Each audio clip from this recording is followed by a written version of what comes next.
जय श्री कृष्णा दोस्तों। बुलबुल की कहानियों में आपका स्वागत है। मैं आज आपको सुनाऊंगी धर्मराज जी की कहानी।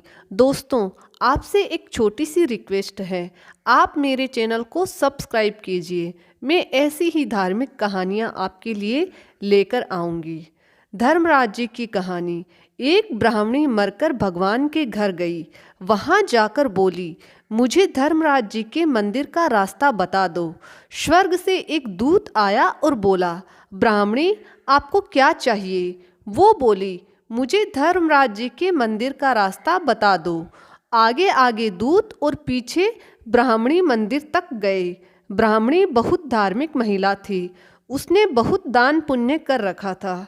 उसे विश्वास था कि उसके लिए धर्मराज जी के मंदिर का रास्ता अवश्य खुल जाएगा। ब्राह्मणी ने वहां जाकर देखा। वहां बड़ा सा मंदिर, सोने का सिंहासन, हीरे मोती से जड़ित छतरी थी। धर्मराज जी न्याय सभा में बैठे साक्षात इंद्रदेव के समान शोभा पा रहे थे और न्याय नीति से अपना राज्य संभाल रहे थे। यमराज जी सबको कर्मानुसार दंड दे रहे थे। ब्राह्मणी ने जाकर प्रणाम किया और बोली, मुझे बैकुंठ जाना है। धर्मराज जी ने चित्रगुप्त से कहा, लेखा जोखा सुनाओ। चित्रगुप्त ने लेखा सुनाया। सुनकर धर्मराज जी ने कहा, तुमने सब धर्म किए पर धर्मराज जी की कहानी नहीं सुनी। बैकुंठ में कैसे जाएगी? बुढ़िया बोली, धर्मराज जी की कहानी के क्या नियम है? धर्मराज जी बोले, कोई 1 साल, कोई 6 महीने, कोई 7 दिन ही सुने, पर धर्मराज जी की कहानी अवश्य सुने, फिर उसका उद्यापन कर दें। उद्यापन में काठी, छतरी, चप्पल, बाल्टी, रस्सी, टोकरी, टॉर्च, साड़ी, ब्लाउज का बेस, लोटे में शक्कर भरकर, 5 बर्तन, 6 मोती, 6 मूंगा, यमराज जी की लोहे की मूर्ति, धर्मराज जी की सोने की मूर्ति, चांदी का चांद, सोने का सूरज, चांदी का साठिया ब्राह्मण को दान करें। प्रतिदिन चावल का साठिया बनाकर कहानी सुने। यह बात सुनकर ब्राह्मणी बोली, भगवान, मुझे 7 दिन वापस पृथ्वीलोक पर जाने दो। मैं कहानी सुनकर वापस आ जाऊंगी। धर्मराज जी ने उसका लेखा जोखा देखकर 7 दिन के लिए पृथ्वी पर भेज दिया। ब्राह्मणी जीवित ही हो गई। ब्राह्मणी ने अपने परिवार वालों से कहा कि मैं 7 दिन के लिए धर्मराज जी की कहानी सुनने के लिए वापस आई हूँ। इस कथा को सुनने से बड़ा पुण्य मिलता है। उसने चावल का साठिया बनाकर परिवार के साथ 7 दिन तक धर्मराज जी की कथा सुनी। 7 दिन पूरे होने पर वापस धर्मराज जी का बुलावा आया और ब्राह्मणी को बैकुंठ में श्री हरि चरणों में स्थान मिला। अब मैं आपको सुनाऊंगी धर्मराज जी की दूसरी कहानी। प्राचीन समय की बात है। एक नगर में 2 सेठानियां रहती थी। बड़ी सेठानी के घर में बहुत धन था, लेकिन वह कंजूस थी। छोटी सेठानी के घर में धन कम था, लेकिन वह मन से बहुत दयालु और मददगार थी। वह स्वयं को धर्म के कार्य करने और लोगों की मदद करने में लगाए रखती थी।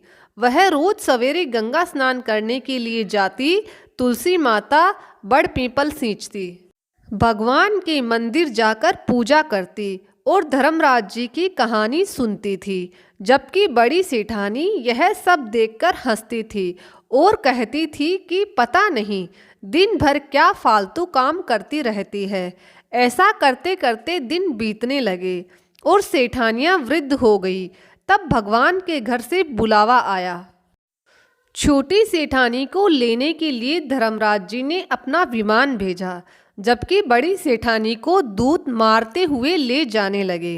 रास्ते में बड़ी सेठानी ने कहा कि मुझे भूख लगी है। तब दूत बोले कि यदि तुमने जीवन में किसी को खाना खिलाया होगा तब ही तुम्हें खाना मिलेगा। थोड़ी देर बाद उसने फिर से कहा कि मुझे प्यास लगी है। तब दूत बोले कि यदि तुमने जीवन में किसी को पानी पिलाया होगा तभी तुम्हें पानी नसीब होगा। रास्ते में उसके कांटे चुभने लगे और तेज गर्मी पड़ने लगी, लेकिन दूत उसे घसीटते हुए ले गए।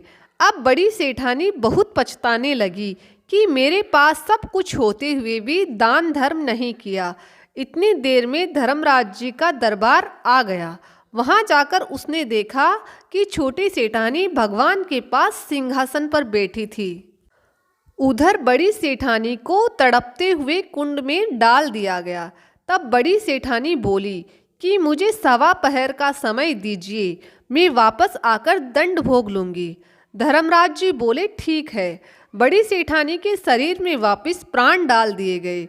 धरती पर आते ही उसने पंडितों को बुलाकर धर्मराज जी की कहानी सुनी और सब तरह के दान धर्म किए। इतने में समय पूरा हो गया।